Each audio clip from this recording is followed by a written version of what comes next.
Hi there, friends. This is Emily Craig, and it is the day before Thanksgiving in 2019. I was just listening to, I guess she calls herself Mother Miriam, talk about people's rights. And I am a Christian, okay, Church of England. I've studied the Bible for many years, and I don't see any evidence in the teachings of Jesus or in the laws of God, the commandments, the Torah, all the laws that were given, that rights, any rights, are inherent. What I experienced growing up, okay, I was fostered in a family that was atheist. And I toddled off to church by myself, from the time I was 5 years old. And I gave my life to Jesus when I was 6. And my foster family wanted to know what the hell I was doing. What do you do that for? They asked me. And I said, because it makes me feel better. And from that time, because I was always afraid, I lived in fear as a young kid. I always prayed to be safe, pray to be safe, pray to be safe, pray to be safe. And as a result, I was safe. I was a little blonde girl all over San Francisco on the cable car by myself and on the buses by myself and going across the Fillmore by myself to my swimming lessons. And nobody ever bothered me because I prayed every night that I wanted to be safe, wanted to be safe, wanted to be safe. That was an intention that came up because I didn't feel safe, okay? And that's what happens sometimes, is we're placed in an environment in which there is no trust whatsoever. And what I wanted to respond to is the idea and the realization that we live in a zero-sum game environment. The rules of physical incarnation include, okay, you can't win, you can't break even, and there's no way to quit the game. That's the zero-sum game that physical incarnation is all about. And so any talk of inherent rights is optimistic at best. Because I chose the life of following the behavior of Jesus, I also chose the outcomes that behavior creates in the short run, which is to say, my atheist family didn't have any respect for me because I was too opinionated about morals, okay? My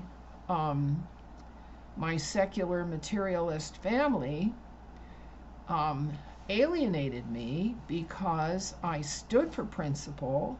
I always told the truth even when it was uncomfortable. I was studiously honest, which drove them crazy. They didn't like that because it wasn't advantageous. You see, there was a mismatch in my fostering. All right. And there was a huge difference between how I perceived reality and how my foster family perceived reality. And that got me on the path of questioning everything. All right. So I was a questioner. Throughout my life, I questioned my family, my husband, his family, my children. I questioned everything. And questioners are held in suspicion. And I've had to learn to live with that. And that's what Jesus said would happen to those who operate strictly from the truth. Okay. That there's really no free lunch. And being a Christian is a hard road to hoe, whereas being evil is very easy. You just say whatever you want, you just say whatever you wish for. You just say whatever is expedient. Double dealing is what evil is about. Takia. Um, you set up protection situations for yourself. Get yourself protection. A protection racket is where you get money for not bothering somebody. Okay? And basically, if you learn how to sort of dominate and control things, if you're kind of a control freak, you see, then you get what you want. But if you're a Christian, you don't get what you want, you get what God gives you, which is usually a series of challenges.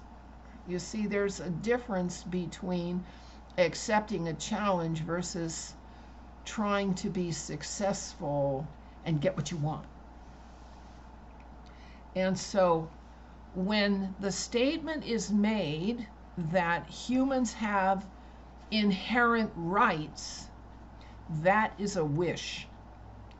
That's not a statement of truth. If you look at mankind as a whole, the only people who enjoy favor are the ones that live in societies where predators and criminals are held at bay and kept under control.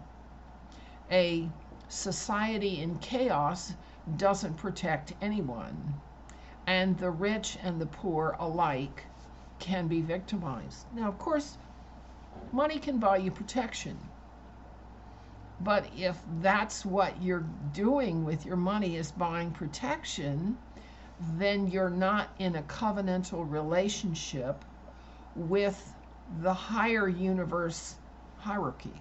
The universe is completely settled. I know that's not what quackademia tells you, but the universe is completely settled, and in fact it's very old. And even the scientists are stating that they realize that the ecliptic of the Milky Way has been expanding long enough. At some point it's going to collapse. They do. Everything, what goes up comes down, and what goes out comes back.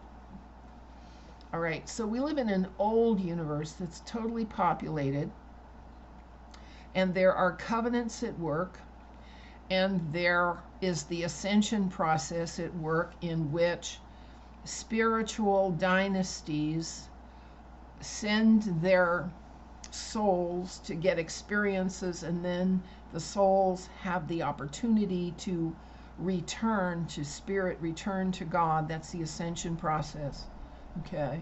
There's the covenant process, the Jewish covenant: follow the laws, do no harm, tell the truth, be honest. And when your soul is finished here, you have a place to go. There's the covenant of salvation. All right, whatever you do, do it with a good intention. Let your yes mean yes and your no mean no.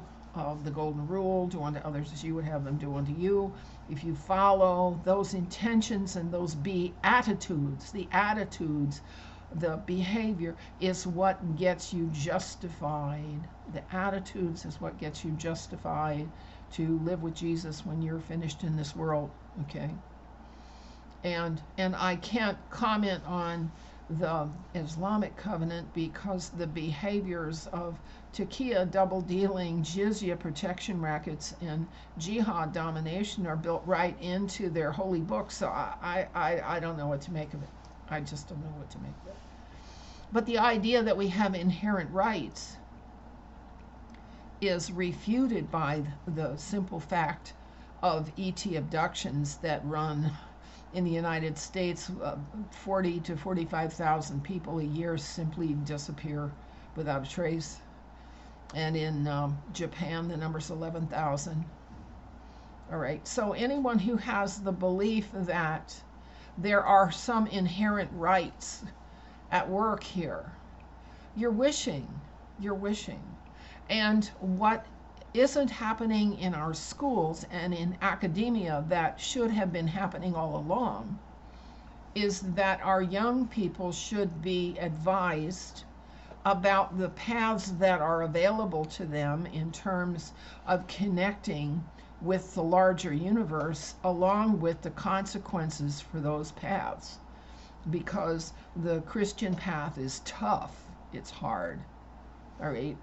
And other paths may not be as tough, but may not have the outcome that people want, all right? You have to know what you're choosing, and you have to know what behavior goes with what you're choosing, and you have to know what outcome is going to come with the behavior that you've chosen.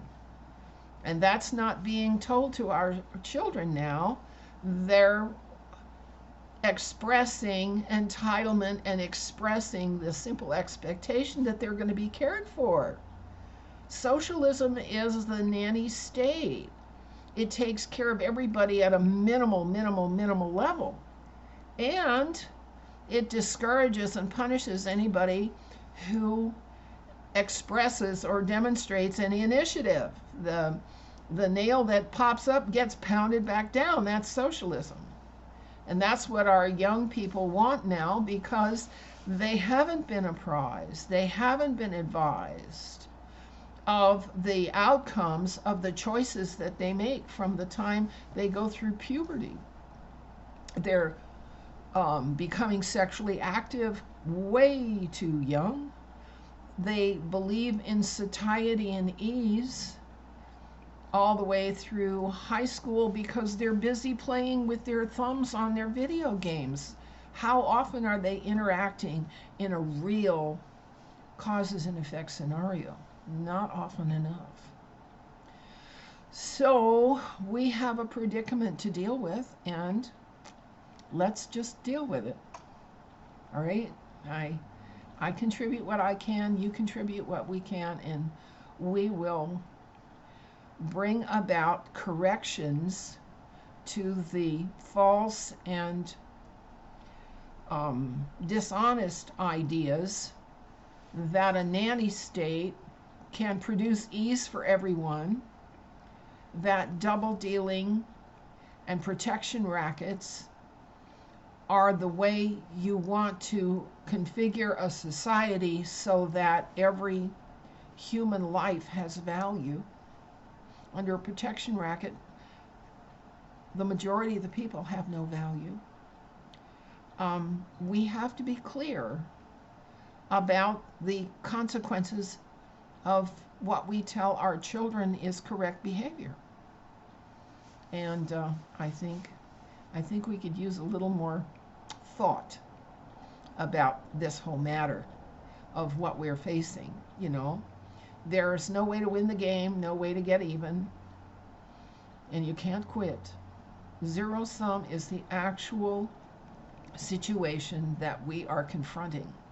Let us show and teach our children how to deal with zero sum in community so that we can be relatively safe. But of course, we're never absolutely safe because nobody gets out of here in an intact meat suit in any case. All right. All right. Have a nice Thanksgiving. Thank you for coming by, listening to this old lady rant. Bye-bye.